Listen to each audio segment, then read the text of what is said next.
Assalamualaikum warahmatullahi wabarakatuh. Apa kabar anak-anak? Semoga kalian di rumah semua sehat walafiat, tidak kurang suatu apapun ya.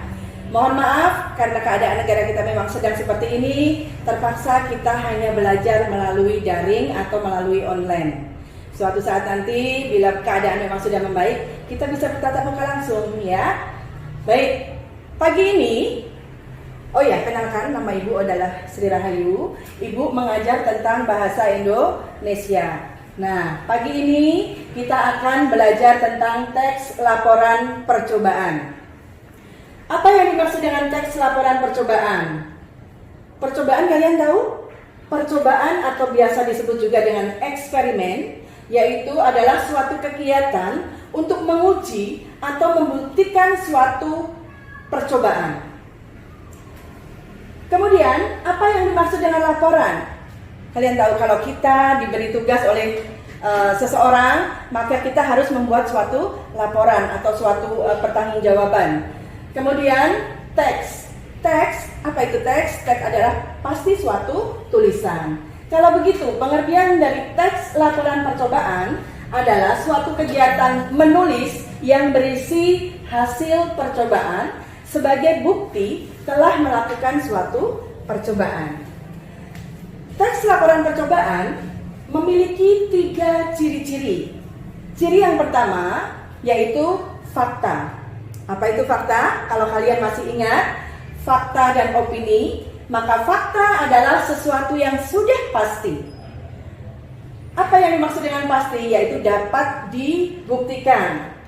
Kemudian, contohnya seperti ini. Kalimat pasti atau kalimat yang sudah pasti atau kalimat fakta. Sebuah jeruk memiliki kandungan vitamin C sekitar 70 mg. Nah, yang saya sampaikan tadi itu adalah kalimat bukan fakta atau opini.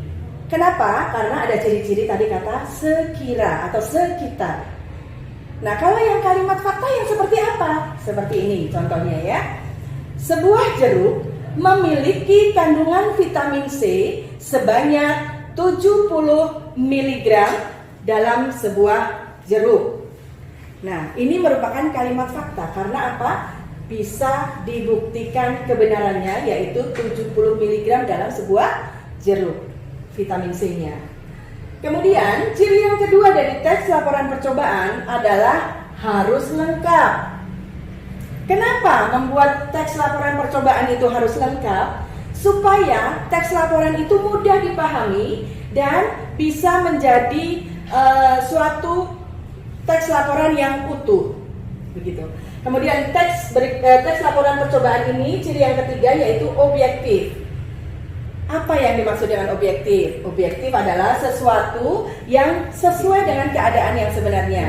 Contoh, kalau kita melakukan suatu percobaan, jangan dilebih-lebihkan dalam membuat laporan ya. Apa adanya saja sesuai dengan apa yang dilakukan. Hasilnya seperti itu, ya itulah yang dimaksud dengan objektif ya. Nah, Ibu memiliki kalimat super untuk ciri-ciri ini, yaitu tangkap objek.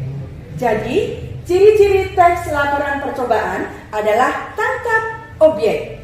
Ta, yaitu fakta. Ka adalah lengkap. Objek adalah objektif.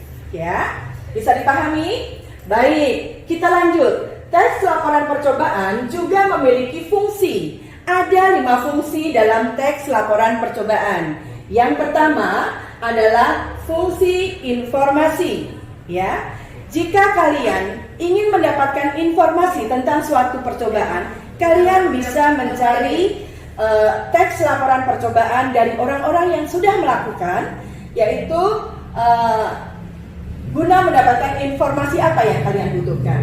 Kemudian, fungsi yang kedua yaitu sebagai bukti. Teks laporan percobaan yang kita buat tadi adalah suatu bukti bahwa kita telah melakukan suatu percobaan. Kemudian yang ketiga yaitu fungsi dokumentasi. Dalam membuat laporan percobaan atau melakukan suatu kegiatan percobaan, tentunya kita harus menggunakan alat dan bahan serta mengumpulkan data-data. Nah, data-data ini tidak boleh hilang karena data-data ini sangat penting untuk menjadi bahan pembelajaran kepada orang lain di masa yang akan datang. Untuk itu, semua itu harus terdokumentasi dengan baik. Itu fungsi dari dokumentasi. Kemudian, fungsi yang keempat yaitu pemecahan masalah. Apa iya teks laporan percobaan itu bisa memecahkan suatu masalah? Bisa. Contohnya seperti ini.